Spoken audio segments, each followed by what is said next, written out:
Raw data coming off a survey is an absolute pig. This is one thing that Excel's actually good at doing. The reason that it comes out in Excel, or I ended up with it put in Excel, is because that's the output format from Google Sheets. You can keep it in Google Sheets itself, to be honest, and do all the manipulations in Google Sheets because it has some interesting functions that are not available in anything else. So, for example, what we call regular expressions. So I can tidy things up automatically. So here is some data. What's your height? How important is his stats? How positive do you feel? What's your favorite color? Do you think that learning statistics is important? What month were you born? How many brothers and sisters do you have? What gender are you? And which day are your lectures? Now, if you look at the height, the second person's height is already, I'm going to kill somebody. So they've put the M in it because they're being good and they put the units in. That's lovely, but now it's no longer importable into SPSS because now I've got something which is a mixture of numbers and text, and I have to redefine it as numbers for it to actually go in there. The sixth person is 168 meters tall because I asked for their height in meters, not in centimeters, meters. I don't think they're really 168 meters tall. I haven't seen anybody around who looks like Godzilla. 1.8, 1.52. Person who's 154 meters tall, 182 meters tall. So you can see there's all of these problems that you have to deal with, and you have to deal with them by hand. It's very tricky to find an automated way of dealing with that. 5.8 meters tall. Well, that's a miracle too. They're not going to go through the door. They wouldn't have got in the building. 5'9". Got to change that into meters. 1.70 meters. Somebody who's using a comma. 5.4. 1.6. Both of them. You see, data is a pig. Then this is a drop-down menu where you can only pick a number from 1 to 5. What do you do with 5/8? Then you convert it into its correct number. So all the ones that are 170, it's reasonable to think it's 1.7 meters. But sometimes you get numbers where you can't figure it out at all. So 5.8 is fine because that means they thought they were 5 feet 8 inches. So I can work that out by doing a conversion of that to what it would be in meters. Next, we have a pull down menu where they can only choose a number from 1 to 5. So I like this because nobody can mess it up. Same with the next one. Beyond that is another box where people can type things. Never, ever allow people to type things. Like, don't imagine. So here we've got red, blue. I can cope with that. Then we've got blue with blue with a lower case b. That will be recorded as a different thing when you come to count how many words of each type. You've got black, maroon. We're going a bit off spectrum here already. Dark red. Okay. What do you mean by dark red? Navy blue, pink, green. We're doing okay. Gold, black, blue, silver, green, red, turquoise. Is that greeny blue or bluey green? We have so many rows in the family because I think my son is color deficient. He's not colorblind in the regular sense. He's not red-green colorblind, but he cannot. We see greens when he sees blues. So we have arguments all the time. He insists that his rucksack is blue, and it is quite clearly green. It's not quite as green as the grass, but it's definitely green. Everybody else in the family but him. Burgundy. We're starting to get a bit complicated on here. What do you mean by burgundy? Is that the same as dark red or different to dark red? And where's this maroon going? We've got lavender. Do you mean purple? And we've got purple. All good. Orange, green, white, purple, red, white, black, purple. Nobody's put teal, have they? Here we got one. This one just got me. Nude. What is the colour nude?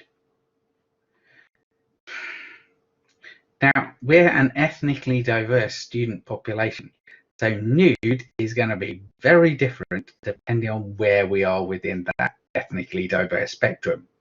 So you go from a Scottish blue-white, like Daz shade of white, down to very dark colours.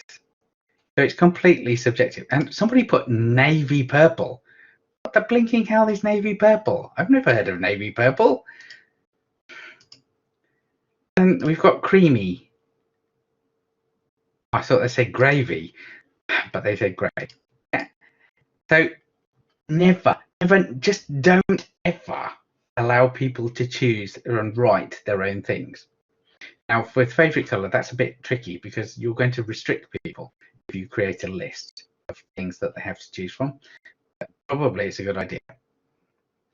Yeah, when it comes to birth month, really do a drop-down menu because October with a lower case O is different to one with an uppercase O, and nobody can spell February. This one really got me. I don't know for sure. That's the most interesting, not available piece of data. And I was just trying to think how that could happen. But there are different calendars. But you still usually get used to the Western one, even if you're used to another non-Western one, purely because you have to know when the university timetable is. Next thing, I wanted to know how many brothers or sisters you have. I wanted a number. How stupid can I be? So a person said naught, one said one brother, one sister. I wanted the answer 2. 2 brothers, none, 1 brother and a sister. Divorces. Spelling is a nightmare if you allow people to type things because typos happen all the time. 1 brother and 5 sisters. I really sympathise. One of each.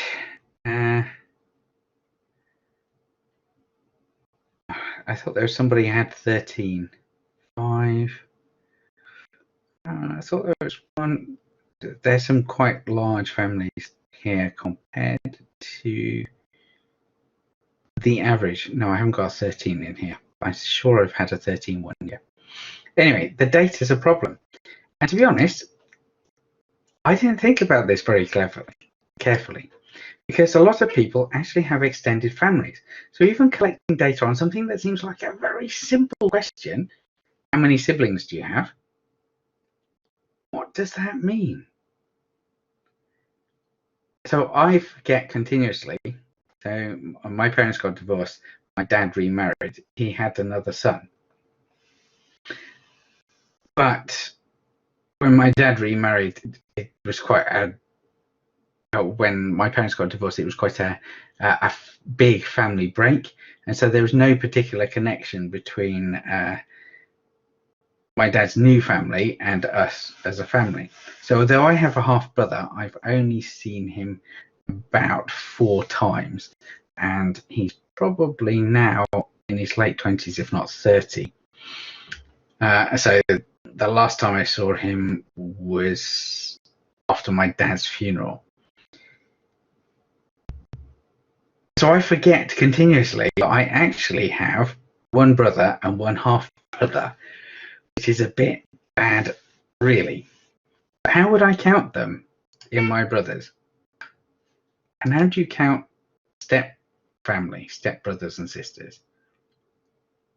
And are half brothers half, or are they full? do you forget them completely, as I am too often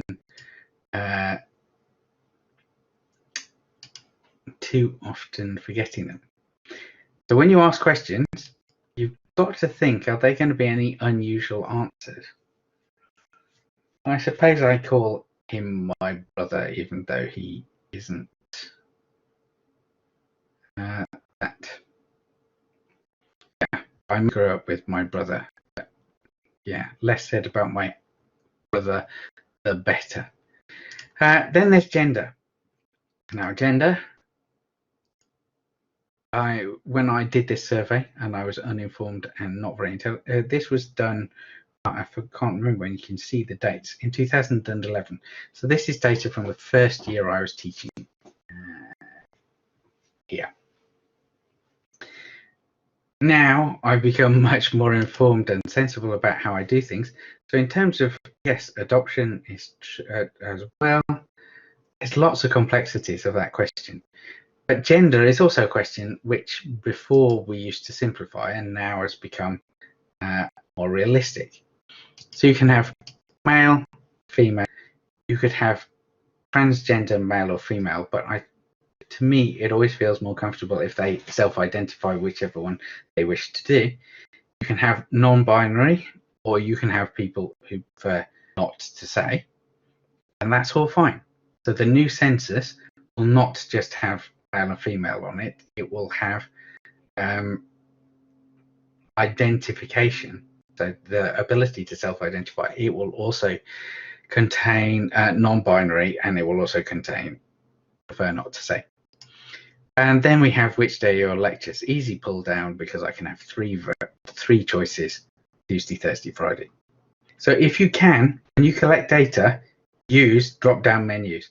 Do not allow people to type things, because if you do, you will regret it horribly.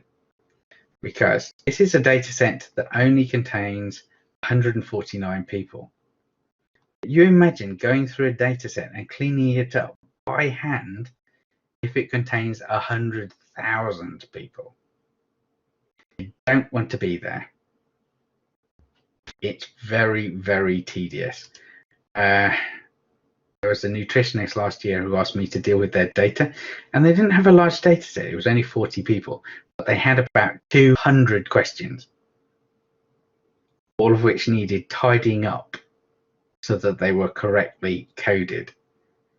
It was agonizing. So if you're going to use that kind of data, make sure you design it into the form before you do the process. You're really not going to like it if you're doing it afterwards. Reverse engineering your forms is a nightmare. And I need a pen that works. Oh, God, grief. And that's two that don't. Ah, there's my orange one. That one.